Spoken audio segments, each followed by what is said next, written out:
Hello student, welcome back in another video of class 12th biology human reproduction.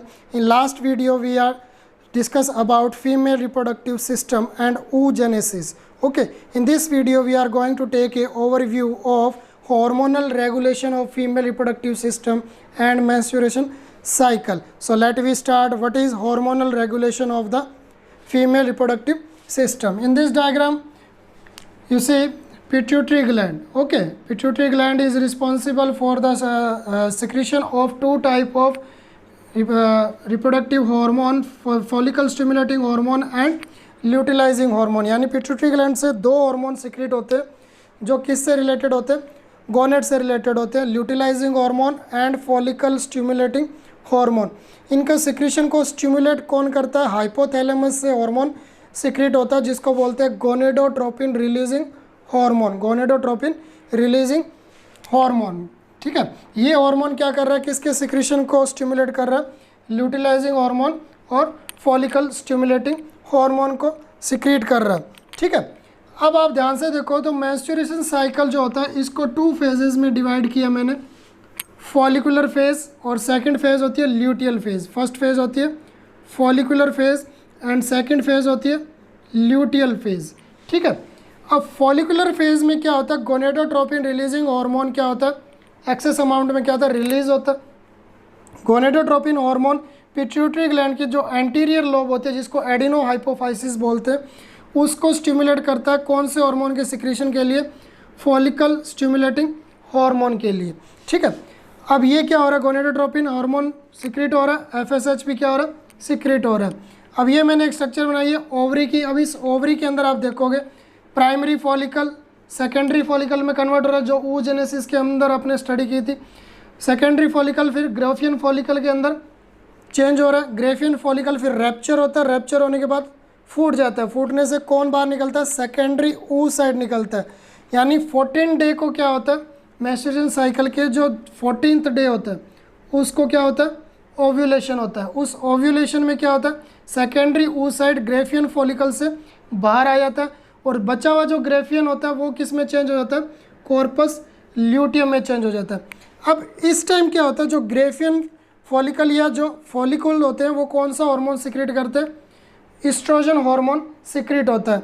ये oestrogen hormone अगर low concentration के अंदर है before 10 days यानी जो मेंस्ट्रुएशन साइकिल के जो 10 डेज होते हैं यानी 10वें दिन से पहले के जो दिन होते हैं वहाँ एस्ट्रोजन हार्मोन की कंसंट्रेशन क्या होती है, लो होती है. तो ये क्या करता है कि नेगेटिव फीडबैक करता है. नेगेटिव फीडबैक करता है और ये किसको सुप्रेस करता है या इनहिबिट करता है? ल्यूटिलाइजिंग हार्मोन के सिक्रेशन को क्या करता है, ये सुप्रेस करता है या इनहिबिट करता है. ठीक है, तो ये लो कंसंट्रेशन में करता है. और आफ्टर 10 डेज के बाद क्या होता है, एस्ट्रोजन हार्मोन की कंसंट्रेशन क्या हो जाती है, धीरे धीरे बढ़ने लग जाती है. 10वें दिन के बाद थोड़ी थोड़ी ये बढ़ने लग जाती है. तो इसका फिर क्या होता है, पॉजिटिव फीडबैक होता है. पॉजिटिव फीडबैक मतलब high concentration of estrogen stimulate the secretion of luteinizing hormone. यानी 10वें दिन के बाद कौन सा हार्मोन सिक्रेट होने लग जाता है, ल्यूटिलाइजिंग हार्मोन. फॉलिकल स्टिमुलेटिंग हार्मोन क्या होने लग जाता है, डिक्रीज होने लग जाता है. 14 डे थोड़ा बहुत होता है लेकिन बाद में ये डिक्रीज होने लग जाता है. कौन सी फेज़ के अंदर, फॉलिकुलर फेज़ के अंदर, फर्स्ट 14 डेज के अंदर. ठीक है, अब ये ग्राफियन फॉलिकल ओव्यूलेशन हो गया. ग्राफियन फॉलिकल किस में चेंज हो गया, कॉर्पस ल्यूटियम के अंदर. कॉर्पस ल्यूटियम की फॉर्मेशन को कौन स्टिमुलेट कर रहा है, ल्यूटिलाइजिंग हार्मोन. नाम से पता चल रहा है, luteal phase, luteinizing hormone, corpus luteum. यानी कॉर्पस ल्यूटियम के बनने को कौन स्टिमुलेट कर रहा है, ल्यूटिलाइजिंग हार्मोन कर रहा है. अब इस फेज़ को क्या बोलते हैं, ल्यूटियल फेज बोलते हैं. अब इस ल्यूटियल फेज के अंदर क्या हो रहा है, LH 14 डे को बढ़ा, इंक्रीज़ हुआ, लेकिन 14 डे के बाद क्या होने लगे, डिक्रीज़ होने लग गया. ठीक है, और फॉलिकल स्टिमुलेटिंग हार्मोन भी क्या हुआ, डिक्रीज़ होने लगे. गोनेडोट्रोपिन हार्मोन भी क्या होने लगे, डिक्रीज़ होने लग गया. ठीक है, यहाँ देखते हैं estrogen hormone. Next graph, estrogen hormone क्या कर रहा है, फर्स्ट 10 डेज तक बढ़ा, कम लो कंसंट्रेशन के अंदर, फिर हाई कंसंट्रेशन में बढ़ा. 14 डे को इसने क्या किया, ओव्यूलेशन हुआ. तो इसकी क्या हुई, हाई कंसंट्रेशन किसको कर रही है, ल्यूटिलाइजिंग हार्मोन को, सिक्रेशन को क्या कर रही है, स्टिमुलेट कर रही है. तो पॉजिटिव फीडबैक हुआ. ठीक है, और यहाँ दो हार्मोन क्या थे, बिल्कुल ऑप्टिमम रेट पे पड़े थे, बिल्कुल न्यूट्रल पड़े थे. कौन से, प्रोजेस्टेरोन और इनहिबिशन। इन हार्मोन को कौन सिक्रेट कर रहा है? कॉर्पस ल्यूटियम कर रहा है। Estrogen inhibition, inhibin and progesterone hormone.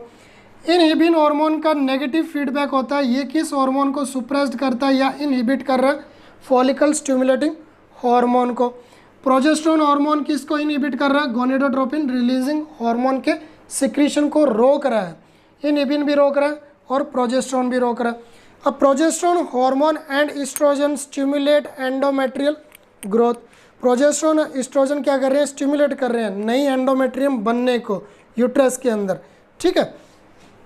When corpus luteum degenerated progesterone decreases. जब कॉर्पस ल्यूटियम डीजनरेट हो जाता है, ठीक है, अगर फर्टिलाइजेशन ना हो, फैलोपियन ट्यूब में स्पर्म ना आए 14 डे या 15 डे को फर्टिलाइजेशन ना हो, तो ये कॉर्पस ल्यूटियम जो बना था तो ये क्या होने लग जाता है?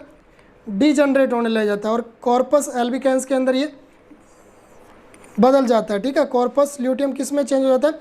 कॉर्पस एल्बिकेंस के अंदर, कॉर्पस एल्बिकेंस के अंदर ये चेंज हो जाता है, ठीक है। और अगर फर्टिलाइजेशन हो जाए, अगर फर्टिलाइजेशन हो जाए, जाइगोट बन जाए, तो ये कॉर्पस ल्यूटियम मेंटेन रहता है, कॉर्पस ल्यूटियम डीजनरेट नहीं होता और मेंस्ट्रुअल साइकिल क्या हो जाता है? स्टॉप हो जाता है, वहीं रुक जाता है। नेक्स्ट मेंस्ट्रुअल साइकिल स्टार्ट नहीं होता।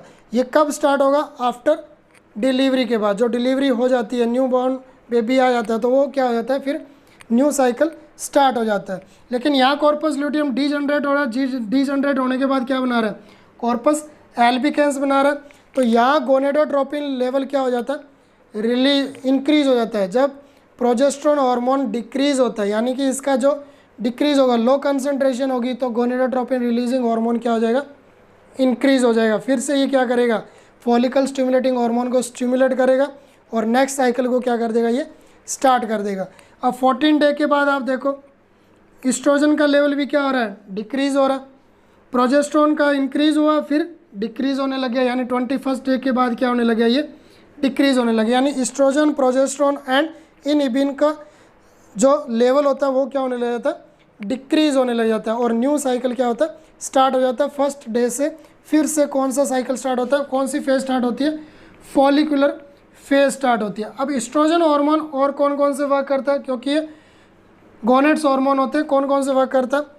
Stimulate bone and muscles growth, stimulate bone and muscles growth, stimulation of endometrium जो ग्रोथ, एंडोमेट्रियम की ग्रोथ को स्टिमुलेट करता, maintain female secondary sex characteristics, ठीक है, आवाज़ का पतला होना, ठीक है, शरीर पे बालों का कम होना, ओके, मेमोरी ग्लैंड्स का डेवलपमेंट होना और मेंटेन द ग्लैंड्स, यानी मेमोरी ग्लैंड्स और मिल्क ग्लैंड के डेवलपमेंट को स्टिमुलेट कौन करता है? एस्ट्रोजन हार्मोन करता है। सिंपल सी बात है, जो फीमेल के अंदर जो सेकेंडरी सेक्स करेक्टर्स होते हैं उनको स्टिमुलेट कौन करता है? एस्ट्रोजन हार्मोन सिक्रेट कर रहा है। अब यहाँ देखोगे 14 डे को जो ब्लड कैपिलरीज है ये कौन सा हार्मोन लेकर आई है? ल्यूटिलाइजिंग हार्मोन। तो ये ल्यूटिलाइजिंग हार्मोन किसको स्टिमुलेट कर रहा है? ओव्यूलेशन को कर रहा है। ओव्यूलेशन में सेकेंडरी oocyte तो निकल गया, ठीक है, किसके अंदर आ गया? फैलोपियन ट्यूब के अंदर पड़ा ये, एम्पुला रीजन के अंदर। और कॉर्पस ल्यूटियम क्या हुआ? बन गया। जो ग्रेफियन फॉलिकल बचा था रैप्चर होने के बाद फूटे ही सेकेंडरी जो oocyte था वो बाहर निकला। बाहर निकलते जो बचा हुआ भाग था वो किस में चेंज हो रहा है? कॉर्पस ल्यूटियम के अंदर चेंज हो रहा है। तो यहाँ ये हार्मोन कौन कौन से?